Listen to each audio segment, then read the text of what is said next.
65 वर्षाचा प्रवास आणि आज 66व्या वर्षात पदार्पण. माझ्या आयुष्यातील हा दिवस माझ्यासाठी खास आहे, कारण या प्रवासात माझ्यासोबत राहिलं ते तुमचं प्रेम. मित्रांनो, सर्वप्रथम मोर्या काका, तुमचा सकाळी फोन आला आणि मनापासून खूप खूप आनंद झाला. तुम्ही दिलेल्या शुभेच्छाबद्दल मनपूर्वक आभार.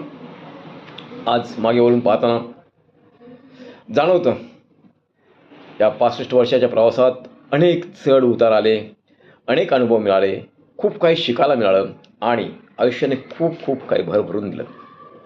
पण हा प्रवास केवळ माझा नाही मित्रांनो, माझे मित्र, नातेवाईक, आप्तस्वकीय आणि माझ्यावर प्रेम करणाऱ्या प्रत्येक व्यक्तीच्या सहकार्यामुळे, आशीर्वादामुळे आणि शुभेच्छामुळे हा प्रवास अधिक सुंदर झाला, मस्त मजेत झाला, झकास झाला.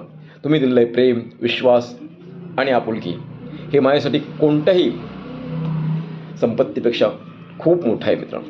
म्हणूनच आज माझ्या वाढदिवसानिमित्त शुभेच्छा देणाऱ्या प्रत्येक व्यक्तीला मनापासून सांगतो, आपल्या या प्रेमाचा मी सदैव सदैव ऋणी राहीन.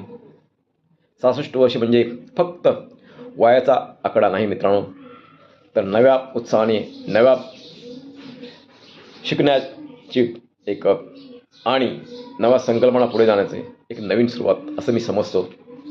आपले प्रेम, आशीर्वाद अशीच राहू द्या. आपल्या सर्वांचं मनपूर्वक आभार. खूप खूप शुभेच्छा. धन्यवाद मित्रांनो. धन्यवाद.